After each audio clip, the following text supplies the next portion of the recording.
혼자 산 지 10년째입니다. 퇴직 2해 만에 허리가 먼저 무너졌습니다. 한 달 수입 제로, 통장에는 200만 원, 국민연금까지 3년. 어떻게 버티지? 그때 시작했습니다. 공책 한 권, 첫 달 마이너스 5만 원, 두 번째 달 플러스 1만 원, 세 번째 달 플러스 4만 원. 이제는 다른 어르신들에게 말합니다. 가계부는 돈의 기록이 아니라 내 인생의 거울입니다. 61세 공책 한 권으로 다시 시작한 이야기. 창문 틈으로 스며드는 새벽 공기가 차갑습니다. 시계는 아직 5시 반을 가리키고 있습니다. 침대에서 일어나 부엌으로 향하는 발걸음이 무겁습니다. 무릎이 또 쑤십니다. 어제 마트에서 물건을 옮기다 무리했나 봅니다. 혼자 산 지도 벌써 10년째구나. 전기포트에 물을 끓이며 중얼거렸습니다. 퇴직은 2년 전이었지만 사실 마음은 훨씬 전부터 혼자였습니다. 아직 아내와는 법적으로 이혼하진 않았습니다. 그저 각자의 길을 가기로 했을 뿐입니다. 서로를 붙잡을 힘도 이유도 없었습니다. 아이들이 어릴 때는 매달 양육비를 보냈습니다. 통장에 돈이 들어오면 제일 먼저 아내 계좌로 이체했습니다. 그게 제 마지막 책임이라고 생각했습니다. 아버지로서, 남편으로서 해야 할 최소한의 도리였습니다. 커피를 타서 식탁에 앉았습니다. 낡은 나무 테이블 위에는 텔레비전 리모컨과 약봉지 몇 개가 놓여 있습니다. 혈압약, 소화제, 관절염약. 이제는 하루도 빠짐없이 먹어야 하는 것들입니다. 세월이 흘러 이제 아이들도 모두 성인이 되었습니다. 큰아이는 결혼해서 지방에 살고 작은아이는 취업해서 독립했습니다. 더 이상 양육비를 보내지 않아도 됩니다. 이제 진짜 내 인생만 생각해도 되겠구나. 그렇게 생각했습니다. 드디어 자유로워진 기분이었습니다. 하지만 뜻밖에도 거기서부터 다시 시작이었습니다. 오히려 책임이 끝나자 마음속 공허함이 찾아왔습니다. 누군가를 위해 살던 시간이 멈추고 저 혼자만 남은 듯한 정적. 아침마다 식탁에 앉아 커피를 마시면서 느끼는 이 고요함이 때로는 평온하지만 때로는 너무 무겁습니다. 이제부터는 나를 위해 살아야 하는데 정작 어떻게 살아야 할지 모르겠다. 그날 이후로 제 인생의 주인공은 오직 저로 바뀌었습니다. 하지만 주인공이 된다는 게 이렇게 막막한 일인지 몰랐습니다. 평생 누군가의 남편, 누군가의 아버지, 누군가의 직원으로 살아왔는데 이제 그냥 나로 산다는 게 낯설기만 합니다. 창밖으로 동이 트기 시작합니다. 출근 준비를 해야 할 시간입니다. 퇴직 후의 첫 해, 통장에는 남은 돈이 거의 없었습니다. 생활비를 보내느라 따로 저축할 여유도 없었습니다. 퇴직금으로 월세 보증금을 내고 나니 손에 쥔 건 몇백만 원뿐이었습니다. 국민연금은 만 64세부터 월 60만 원이 나옵니다. 아직 그 나이가 되려면 3년도 더 남았습니다. 그 3년을 어떻게 버티느냐가 문제였습니다. 처음에는 집에서 쉬려고 했습니다. 평생 일만 했으니 이제 좀 쉬어야 한다고 생각했습니다. 하지만 한 달이 지나자 불안이 찾아왔습니다. 통장 잔고는 점점 줄어들고 할 일 없이 텔레비전만 보는 하루하루가 무의미하게 느껴졌습니다. 그래서 마트에서 진열 아르바이트를 시작했습니다. 동네 대형마트, 새벽 6시에 출근해서 저녁 무렵 퇴근합니다. 월급은 150만 원 남짓입니다. 그나마 일할 수 있다는 게 다행이라 여겼습니다. 첫 출근 날 젊은 매니저가 말했습니다. 힘드시면 언제든 말씀하세요. 천천히 하셔도 됩니다. 고맙다는 인사를 하면서도 마음 한편이 씁쓸했습니다. 천천히 해도 된다는 말 속에는 어차피 많이 못하실 거다라는 뜻이 숨어 있는 것 같았습니다. 하지만 나이 든 몸은 예전 같지 않았습니다. 처음 일주일은 괜찮았습니다. 하지만 열흘쯤 지나자 허리가 뻐근하기 시작했습니다. 무릎은 자주 붓고 쉬는 날이면 통증 때문에 움직이기조차 힘들었습니다. 어느 날 퇴근 후 집에 돌아와 소파에 누웠습니다. 온몸이 쑤시고 아팠습니다. 텔레비전을 켰더니 재테크 프로그램이 나오고 있었습니다. 노후 준비는 일찍부터 해야 합니다. 최소 3억 원은 있어야 여유로운 노후가 가능합니다. 화면 속 전문가의 말에 쓴웃음이 나왔습니다. 3억 원이요. 지금 제 통장에는 200만 원도 채 없는데요. 그날 밤 잠이 오지 않았습니다. 천장을 바라보며 계산을 해봤습니다. 월세 45만 원, 식비 대충 70만 원, 공과금 20만 원, 교통비와 통신비 10만 원, 벌써 145만 원입니다. 여기에 병원비라도 나가면 월급으로는 부족합니다. 이제라도 뭔가 해야 하는데 내가 할 수 있을까? 불안이 가슴을 짓눌렀습니다. 젊었을 때는 열심히 일하면 된다고 생각했습니다. 하지만 이제는 다릅니다. 아무리 열심히 일해도 몸이 따라주지 않고 벌 수 있는 돈도 한계가 있습니다. 다음날 출근길, 버스 안에서 창밖을 바라봤습니다. 출근하는 젊은 사람들이 보입니다. 스마트폰을 보거나 이어폰을 끼고 음악을 듣거나 서로 이야기를 나눕니다. 저 사람들도 언젠가 나처럼 되겠지. 그렇게 생각하니 조금 위로가 되었습니다. 이건 저만의 문제가 아니라 누구나 겪는 일이니까요. 하지만 위로가 현실을 바꿔주지는 않습니다. 마트에 도착해서 앞치마를 두르며 다짐했습니다. 일단 오늘 하루만 버티자. 오늘 하루만. 한 달 월급을 받고 은행에 갔습니다. ATM기로 공과금을 내고 월세를 이체하고 남은 돈을 확인했습니다. 5만 원. 한 달 동안 정신없이 일하고 남은 돈이 고작 5만 원입니다. 창구 직원이 물었습니다. 적금이나 저축 상품 안내받으실래요? 아니요. 괜찮습니다. 적금이요? 저축이요? 5만 원으로 뭘 저축합니까? 그냥 다음 달까지 버티는 게 목표입니다. 은행을 나오는데 옆에서 두 할머니가 이야기하는 소리가 들렸습니다. 요즘은 가계부 쓰는 분들이 많더라고. 돈의 흐름을 아는 게 첫걸음이래. 가계부?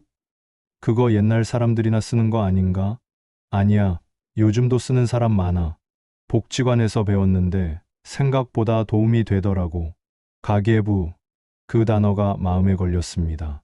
집에 돌아와 서랍을 뒤졌습니다. 오래된 공책 한 권이 나왔습니다. 표지는 달았고 종이는 누렇게 바랬습니다. 언제 샀는지도 기억나지 않습니다. 하지만 저에게는 새로운 시작이었습니다. 요즘 사람들은 스마트폰 앱을 쓴다고 합니다. 하지만 저는 스마트폰이 익숙하지 않습니다. 공책에 직접 펜으로 적어 나가기로 했습니다. 첫 페이지를 펼쳤습니다. 하얀 종이가 저를 바라봅니다. 뭐라고 써야 할까요? 한참을 고민하다가 적었습니다. 식비, 주거, 공과금, 교통, 통신, 의료비, 여가, 기타. 항목을 나누고 나니 조금 정리된 기분이 들었습니다. 그날부터 퇴근 후 식탁에 앉아 조용히 지출을 써 내려갔습니다. 처음에는 어색했습니다. 어디서 얼마나 썼는지 기억도 안 났습니다. 편의점에서 커피를 샀나? 얼마였더라? 1,800원? 아니 2,000원? 버스비는 영수증이 없는데. 며칠은 그렇게 대충 적었습니다. 하지만 일주일쯤 지나자 습관이 생겼습니다.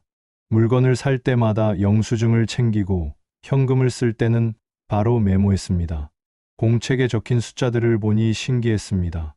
편의점 커피 1,800원, 버스비 1,250원, 점심 김밥 4,500원, 저녁 반찬 9,000원, 약국 파스 5,000원. 하루의 흔적이 숫자로 남았습니다. 어느새 공책 속 글씨가 제 삶의 기록이 되어 있었습니다. 일주일치를 계산해 봤습니다.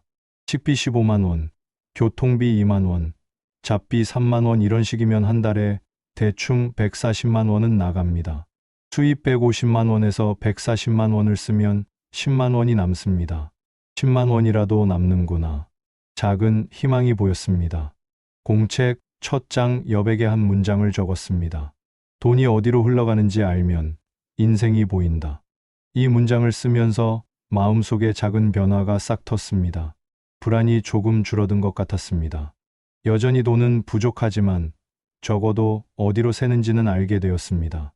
그날 밤 오랜만에 편안하게 잠들었습니다.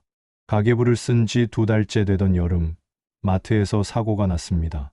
그날도 평소처럼 새벽 근무였습니다. 창고에서 생수 박스를 옮기고 있었습니다. 20개가 넘는 박스를 대차에 싣고 매장으로 나가는 길이었습니다. 바닥에 물이 약간 엎질러져 있었습니다. 평소 같았으면 피했을 텐데 그날은 서두르느라 미처 보지 못했습니다. 발이 미끄러지면서 몸의 중심이 무너졌습니다. 아, 순간 허리로 통증이 번졌습니다. 도저히 서 있을 수가 없었습니다. 바닥에 주저앉았습니다. 동료들이 달려왔습니다. 괜찮으세요? 병원 가셔야겠어요. 119를 부르자는 말도 나왔지만 저는 고개를 저었습니다. 구급차까지 부를 정도는 아니라고 생각했습니다. 아니, 사실은 응급실 비용이 걱정되었습니다. 매니저가 택시를 불러줬습니다. 정형외과 전문병원에 도착해서 외래 진료로 진찰을 받았습니다. 엑스레이를 찍고 MRI도 찍었습니다. 의사 선생님이 화면을 보며 말했습니다. 근육 파열이고 디스크 초기 증상도 있습니다. 다행히 심하지는 않지만 최소 한 달은 쉬셔야 해요. 무리하면 더 악화될 수 있습니다. 한 달이요? 머릿속이 하얘졌습니다. 한 달을 쉰다는 건 한 달 월급이 없다는 뜻입니다. 물리치료 일주일에 3번씩 받으시고 약 드시면서 안정을 취하세요. 무거운 것 절대 들지 마시고요. 병원비 계산을 하는데 손이 떨렸습니다. 검사비와 초진료로 12만 원이 나왔습니다. 약값이 3만 원, 물리치료는 한 번에 1만 5천 원입니다. 일주일에 3번이면 4만 5천 원, 한 달이면 18만 원입니다. 집에 돌아와 침대에 누웠습니다. 허리가 아팠지만 마음이 더 아팠습니다. 치료비보다 무서운 건 공백이었습니다. 통장 잔고를 확인했습니다. 250만 원. 지난 2달 동안 월 10만 원씩 모은 돈과 원래 있던 돈을 합친 금액입니다. 한 달 버티고 나면 130만 원이 남습니다. 국민연금까지 3년 36개월을 버텨야 하는데 계산기를 두드렸습니다. 130만 원으로 36개월을 버틴다? 불가능합니다. 다시 일을 해야 합니다. 하지만 허리가 이 상태로는 무거운 것을 들 수 없습니다. 그날 밤 공책에 새로운 항목을 만들었습니다. 의료비.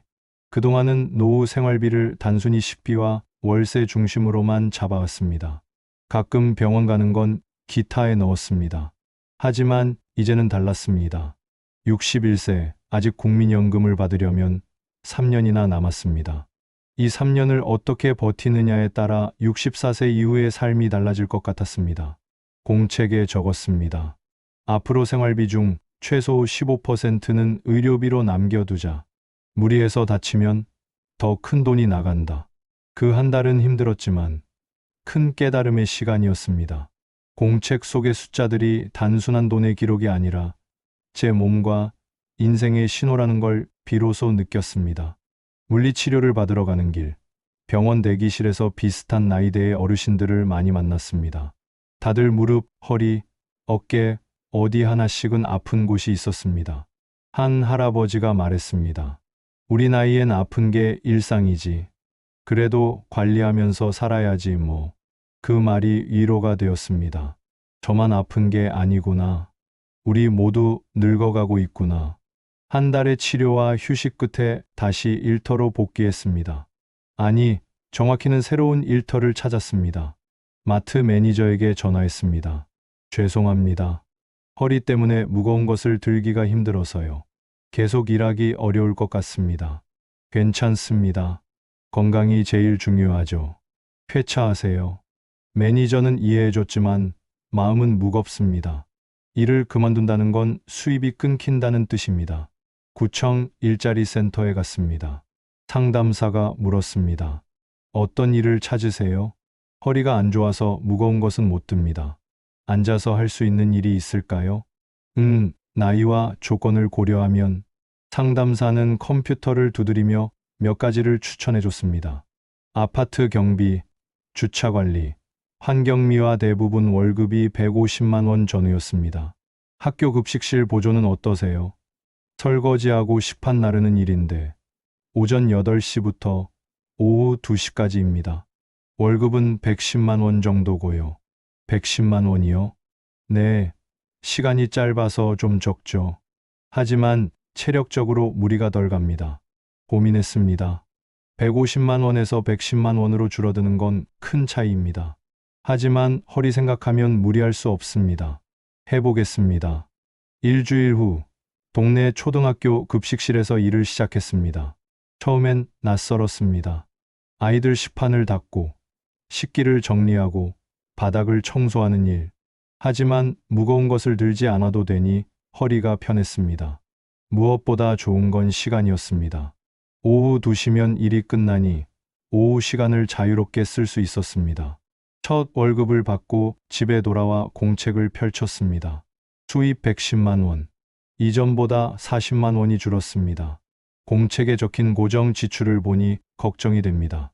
월세 45만 원, 식비 70만 원, 공과금 20만 원, 교통비 5만 원, 통신비 3만 원, 의료비 15만 원, 총 158만 원. 수입보다 48만 원이 부족합니다. 계산기를 두드리며 계획을 세웠습니다. 3년, 36개월 후면 국민연금 60만 원이 나옵니다. 그때까지 버텨야 합니다. 현재 통장 잔고 130만 원. 매달 48만 원씩 부족하면 3개월이면 바닥납니다. 뭔가 바꿔야 합니다. 공책에 새로운 계획을 적기 시작했습니다. 제목은 3년 생존 계획이었습니다. 먼저 식비를 줄여야 했습니다. 월 70만 원에서 50만 원으로 20만 원을 절약하기로 했습니다. 외식은 월 1회로 제한하고 밑반찬은 직접 만들기로 했습니다. 편의점 커피도 끊고 집에서 타먹기로 마음먹었습니다. 그리고 추가 수입을 만들어야 했습니다. 오후 시간을 활용해서 월 20만 원 정도를 더 벌 수 있다면 숨통이 트일 것 같았습니다. 폐지를 줍거나 전단지를 돌리는 일도 고려했지만 복지관에 일자리 프로그램이 있다는 얘기를 들었습니다. 의료비도 신경 써야 했습니다. 정기검진은 꼭 받되 예방에 집중하기로 했습니다. 물리치료는 정말 필요할 때만 받고 기본약은 복지관 무료 상담을 이용하기로 했습니다. 마지막으로 비상금입니다. 통장 잔고를 최소 100만 원은 유지해야 긴급 상황에 대비할 수 있을 것 같았습니다. 계획을 세우고 나니 조금 마음이 놓였습니다. 여전히 빠듯하지만 전보다 훨씬 계획된 빠듯함이었습니다. 다음 날 복지관에 들렀습니다. 게시판에 여러 프로그램 안내가 붙어 있었습니다. 어르신 일자리 사업, 재능 나눔 봉사, 건강 상담. 상담실에서 사회복지사를 만났습니다. 오후 시간에 할 수 있는 일을 찾고 계시는군요. 전단지 배포나 공공시설 청소 일자리가 있는데 한 달에 30시간 정도 일하시면 월 27만 원 받으실 수 있습니다. 27만 원이요? 네, 많지는 않지만 부담 없이 하실 수 있어요. 바로 신청했습니다. 급식실 일 끝나고 주 3회, 하루 2회, 3시간씩 동네 도서관 청소를 맡기로 했습니다. 집으로 돌아와 공책을 다시 펼쳤습니다. 수입과 지출을 다시 계산해 봤습니다. 급식실에서 110만 원, 복지관 일자리에서 27만 원, 합쳐서 월 137만 원이 들어옵니다. 지출은 식비를 20만 원 줄여서 총 138만 원입니다. 거의 맞아떨어집니다. 매달 1만 원 정도 마이너스지만 이 정도면 버틸 수 있습니다. 공책 여백에 적었습니다. 돈이 부족해도 방향을 알고 있으면 불안하지 않다. 가계부를 쓴 지 석 달째. 공책은 점점 두꺼워지고 글씨는 정리되어 갔습니다.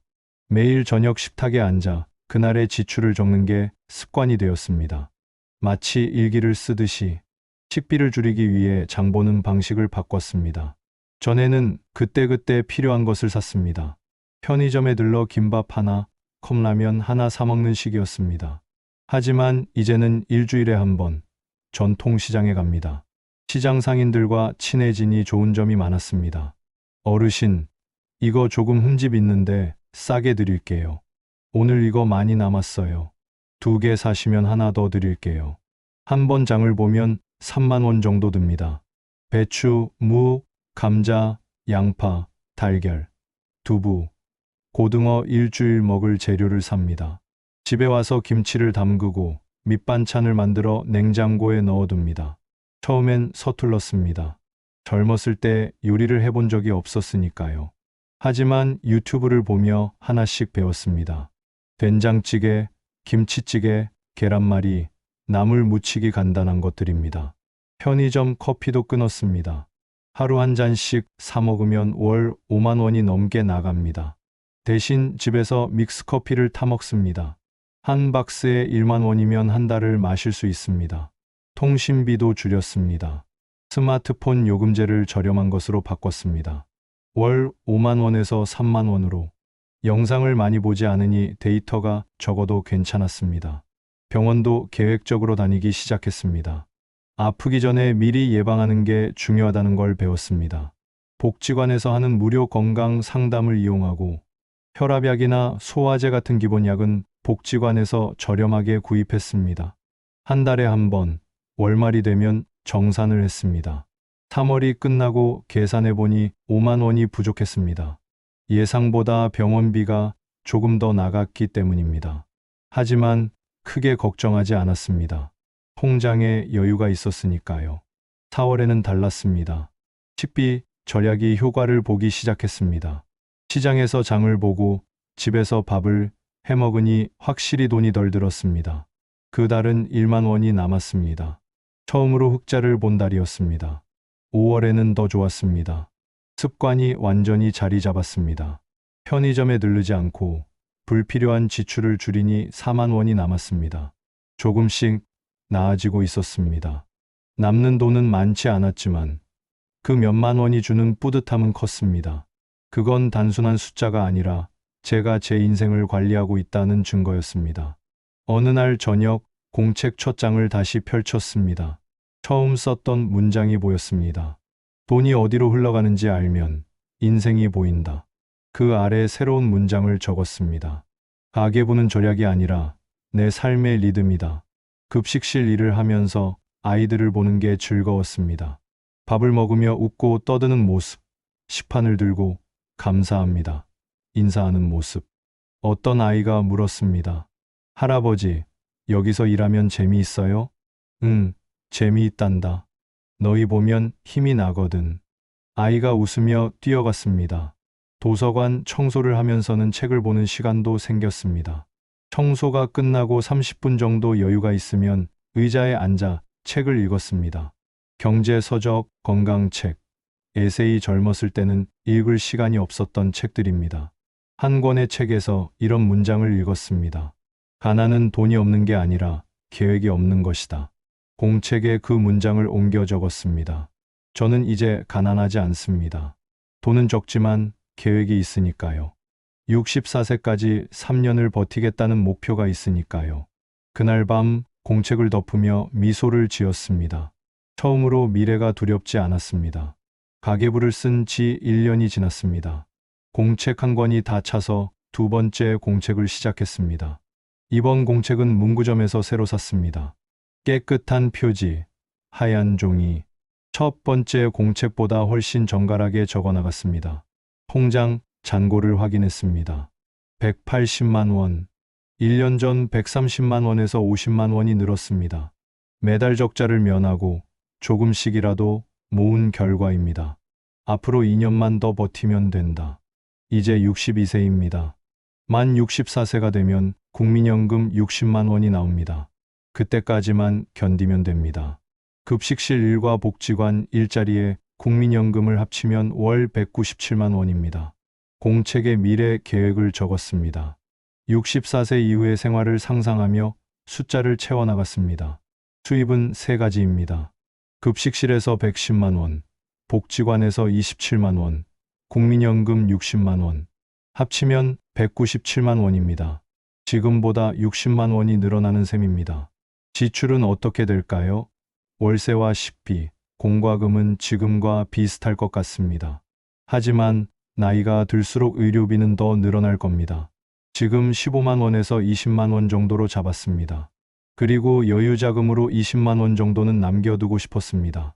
급하게 돈이 필요할 때를 대비해서요. 계산해보니 월 지출이 163만 원 정도 나왔습니다. 197만 원에서 163만 원을 빼면 34만 원입니다. 매달 34만 원씩 모을 수 있다는 뜻입니다. 숫자를 보니 희망이 보였습니다. 국민연금이 들어오면 매달 30만 원 이상을 모을 수 있습니다. 1년이면 400만 원, 2년이면 800만 원입니다. 그때쯤이면 좀 여유로워지겠구나. 물론 계획대로만 된다면 말입니다. 큰 병이 생기거나 급식실 일자리를 잃거나 예상치 못한 일이 생길 수도 있습니다. 하지만 계획이 있다는 것만으로도 마음이 든든했습니다. 젊을 때는 벌어야 사는 인생이었습니다. 아내와 아이들을 위해, 가족을 위해 무조건 벌어야 했습니다. 얼마를 버는지가 중요했습니다. 하지만 지금은 다릅니다. 관리하며 사는 인생으로 바뀌었습니다. 얼마를 버느냐보다 어떻게 쓰느냐가 더 중요해졌습니다. 가계부를 쓰며 느낀 건 단순했습니다. 돈이 많고 적음의 문제가 아니라 어떻게 쓰는지를 아는 사람이 노후를 버틸 수 있다는 것입니다. 복지관에서 만난 다른 어르신들을 보면 알 수 있었습니다. 연금을 많이 받는 분도 계획 없이 쓰면 항상 부족하다고 하셨고, 적게 받아도 알뜰하게 관리하시는 분은 여유가 있어 보였습니다. 이제 매달의 결산은 저에게 감사 일기가 되었습니다. 6월 결산, 감사한 일들. 이번 달 허리 통증 없이 잘 버텼다. 시장에서 고등어 3마리에 5,000원에 샀다. 저축 6만 원 달성. 급식실 아이들이 할아버지 오늘도 고생하셨어요. 인사해줬다. 숫자 옆에 이런 문장들을 적으니 가계부가 단순한 돈의 기록이 아니라 삶의 기록이 되었습니다. 어느 날 저녁 공책을 처음부터 천천히 넘겼습니다. 첫 페이지에는 불안이 가득했습니다. 삐뚤삐뚤한 글씨, 빼곡하게 적힌 걱정들. 어떻게 살아야 할까? 돈이 부족하다. 앞으로가 막막하다. 하지만 페이지를 넘길수록 글씨가 정돈되었습니다. 그리고 지금은 안정된 글씨체로 여유가 적혀 있습니다. 오늘도 감사하다. 조금씩 나아지고 있다. 괜찮을 것이다. 문득 미소가 났습니다. 복지관 사회복지사가 제안했습니다. 어르신, 다른 분들한테 가계부 쓰는 법 알려주실 수 있으세요? 요즘 노후 재정관리 강좌를 열려고 하는데 실제로 해보신 분이 말씀하시면 더 도움이 될 것 같아서요. 처음엔 망설였습니다. 제가 무슨 강사입니까? 그냥 살아남으려고 발버둥 친 것뿐인데요. 하지만 생각을 바꿨습니다. 제가 겪은 일들이 누군가에게 도움이 된다면 그것도 의미 있는 일 아닐까요? 다음 주 화요일 복지관 소강당에서 첫 강의를 했습니다. 15명 정도의 어르신들이 모였습니다. 다들 저와 비슷한 나이, 비슷한 처지였습니다. 안녕하세요. 저는 올해 62세입니다. 특별한 재테크 전문가도 아니고 그냥 공책 한 권으로 1년을 버텨본 사람입니다. 제 이야기를 했습니다. 퇴직 후의 막막함, 마트에서의 사고, 가계부를 시작하게 된 계기, 식비를 줄인 방법, 의료비 관리의 중요성. 어르신들이 고개를 끄덕였습니다. 공감하는 표정들이었습니다. 이건 돈을 아끼는 게 아니라 마음을 챙기는 일이에요. 제가 말했습니다. 가계부를 쓰면서 알게 됐어요. 불안한 건 돈이 없어서가 아니라 어디로 흘러가는지 모르기 때문이더라고요. 흐름을 알면 적은 돈으로도 살 수 있어요. 한 할머니가 손을 들었습니다. 저는 계산이 어려워서요. 숫자만 보면 머리가 아파요. 괜찮습니다. 저도 그랬어요. 처음엔 대충 적었어요. 중요한 건 정확한 숫자가 아니라 매일 적는 습관이에요. 하루에 딱 5분만 투자하세요. 강의가 끝나고 몇 분이 다가왔습니다. 공책 좀 보여주실 수 있어요? 저도 오늘부터 시작해 볼게요. 용기가 나네요. 감사합니다. 집으로 돌아오는 길, 발걸음이 가벼웠습니다. 혼자 살아온 10년, 외롭고 고단했지만 그 시간은 헛되지 않았습니다. 그 시간들이 모여 지금의 제가 되었습니다. 공책 한 권으로 저는 다시 살아가는 법을 배웠습니다. 그날 밤 공책 마지막 페이지에 적었습니다. 64세까지 2년 남았다. 그리고 그 이후의 삶도 준비되어 있다. 나는 이제 두렵지 않다. 창밖으로 달빛이 들어왔습니다. 공책을 덮고 불을 껐습니다. 내일도 새벽 6시에 일어나 급식실로 출근해야 합니다. 하지만 이제는 알고 있습니다. 매일매일이 쌓여 미래가 된다는 것을, 공책 속의 작은 숫자들이 모여 인생이 된다는 것을, 그리고 혼자여도 괜찮다는 것을. 영상을 끝까지 시청해 주셔서 진심으로 감사합니다. 이 채널은 이제 막 시작하는 단계입니다.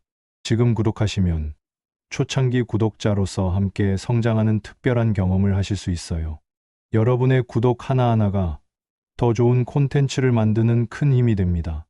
구독과 좋아요 부탁드립니다.